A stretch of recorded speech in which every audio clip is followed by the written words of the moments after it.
ijambo ry'umunsi, imbuto z'Imana.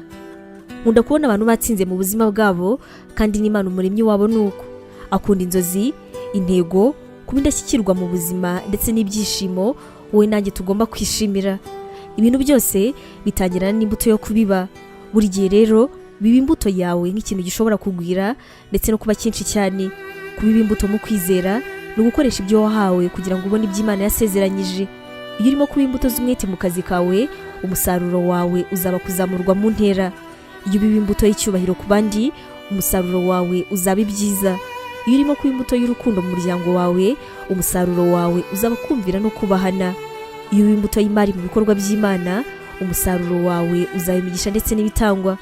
Kubiba imbuto mu kwizera bisobanura gusa gutanga ikintu ndetse no kugira kwizera. Imana izubaha ijambo ryayo rwose nibyo, kandi Imana izaguha umusaruro w'ibyo wayihaye. Iri hame ryirengagizwa n'abantu benshi, nyamara riroroshye cyane kandi ntawe abihakana. Nta muntu wasize inzu cyangwa se abavandimwe cyangwa se bashiki babo cyangwa se base wabo cyangwa se ba nyina, umugore, abana, amasambu ndetse n'abandi ku bwa Yesu ndetse no ku bw'ubutumwa bwiza ngo birangira ahombye, ahubwo bizarangira byikubye inshuro 100. Bizarangira byikubye mu isi izaza ndetse n'ubugingo bw'iteka. Soma Mariko igice cya 10 guhera ku murongo wa 29 kugeza ku wa 30. Ibintu byose ufite byaturutse ku Mana. Ibintu byose uzakira mu bihe bizaza bizaba ari biva ku Mana. Imana ni isoko yawe yuzuye ku bintu byose mu buzima bwawe. Imana irashaka ko ugira imigisha yayo, ariko kandi ibanga ry'ejo hazaza hawe hagenwa n'imbuto biba muri uno munsi.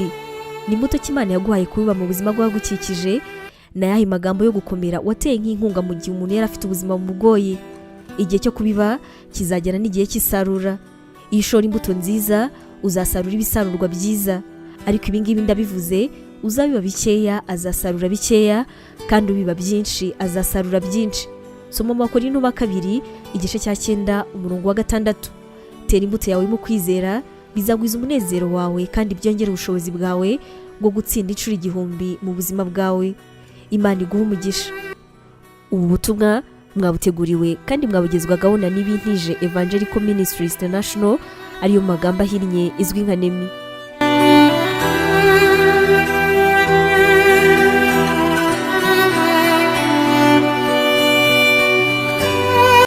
Waba utekereza ko wahamagariwe gukora umurimo w'Imana?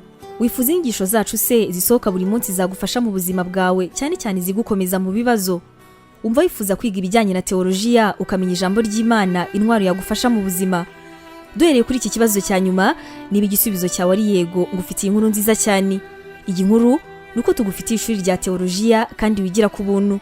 Mu ishuri ryacu harimo porogaramu zitandukanye zirimo nka pastoral studies, aribwo buryo wakwiga kuba umuvugabutumwa mwiza cyane. Tugufitiye kandi biblical studies, ariyo masomo atandukanye ya Bibiliya, ndetse na Christian counseling, inama za Gikristo zifasha gukomeza imitima.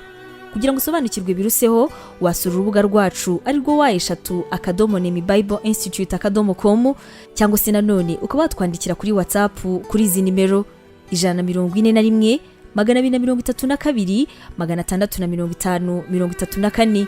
Wanatwandikira kandi kuri email yacu ariyo nemevangelism@yahoo.com. Imana iguha umugisha.